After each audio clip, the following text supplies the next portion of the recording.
This is a recap on the Avengers Endgame. In the opening, Clint Barton is showing his girl toxophilism on his confined homestead while his better half readies an outing lunch for them. Clint's little girl evaporates and the remainder of Clint's family crumbles, alongside half of all life across the universe. Cloud and Tony Unmistakable are abandoned in space following their loss by Thanos on Titan, however are gotten back to Earth via Diddy Danvers and rejoined with Natasha Romanoff, Steve Rogers, Rocket, Thor, and James Rhodes. Group figures out how to take the Endlessness Stones back from Thanos and use them to switch his activities, yet learn after finding him that he had utilized the stones a second opportunity to obliterate them, forestalling their further use. Angered, Thor decapitates Thanos, saying it's what he ought to have done in Wakanda. After 5 years, Scott Lang escapes from the quantum domain to find that his girl Cassie is currently a teen and that Trust Van Dyne, alongside half of the populace, has vanished in the sun.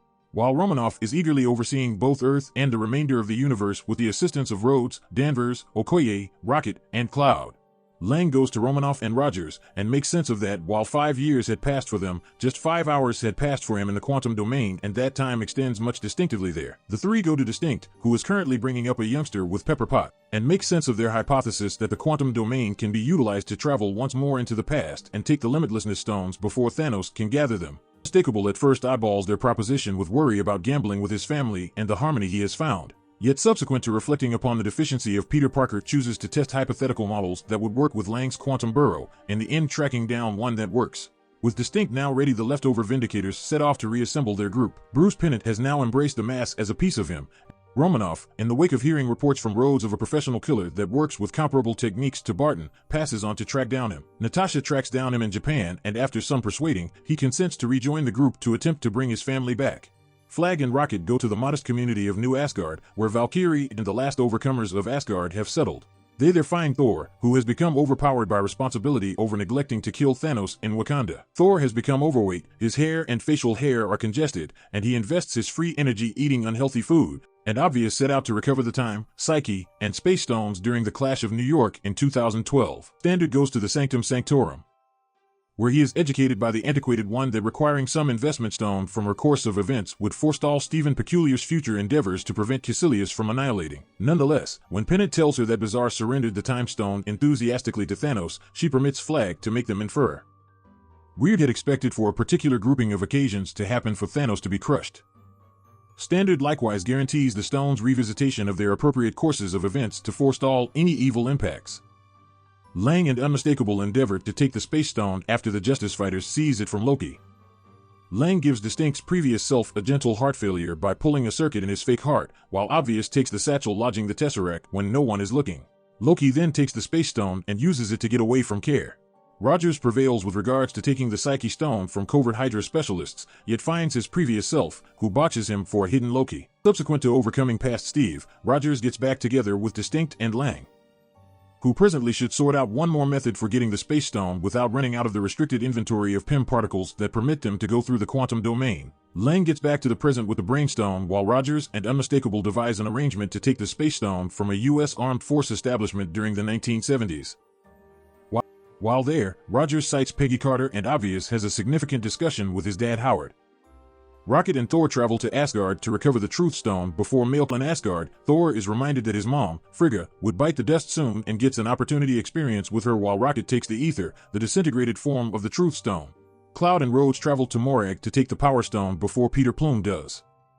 As Rhodes gets back to the present with the Power Stone, Cloud breakdowns and stays on Morag. With two consciousnesses working on Cloud's frameworks, Thanos and Black Throat find the presence of future Cloud and go to hijack her. Thanos examines her recollections and finds the Vindicator's arrangement, and sends the more steadfast past Cloud back to the present as a covert operative. Barton and Romanoff travel to Vormir to recover the Spirit Stone, however are clashed when Red Skull, guardian of the stone, illuminates them that it must be recovered by forfeiting somebody they love. The two battle about which will make the penance, with Romanoff eventually accepting all negative consequences, while an upset Barton gets back to Earth with the Spirit Stone. After everybody has gotten back to the present on the planet, Distinct, Rocket, and Flag set off to create a glove to employ the stones. Standard workers himself to use the glove and bring back everybody that vanished in Thanos' snap. He succeeds, however they are very quickly gone after by Thanos, who has been brought to Earth by the Sham Cloud, obliterating the Quantum Gateway all the while. Thanos diminishes the Vindicator's base camp to rubble, separating the group and making the glove fall into Barton's assurance, while Rogers, Thor, and Obvious face Thanos, who concludes he will rather utilize the Limitlessness Stones to obliterate the universe and make one in his vision. The three battle Thanos one-on-one, with Rogers affirming Thor's hypothesis that he deserved using Mjolnir, yet are each outmaneuvered by Thanos. Not long after Thanos' military terrains on the planet, T'Challa shows up before Rogers, alongside the Justice Fighters as a whole and different partners resuscitated by Flag.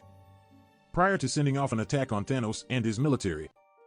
After an extensive fight during which Unmistakable is brought together with Parker and Plume is brought together with past Gamora.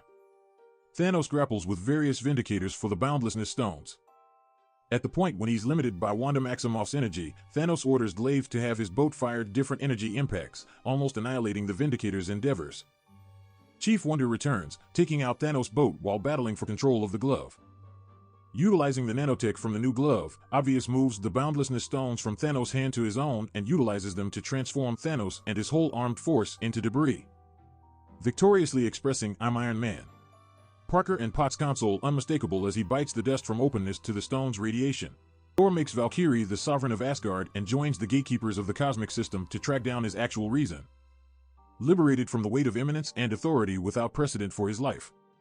He returns before Sam Wilson and Bucky Barnes as an elderly person and passes his safeguard and the mantle of Skipper America onto Wilson. A concise flashback shows Rogers and Carter in a common-looking house, at last sharing the dance they never got to have in their parlor, really blissful finally.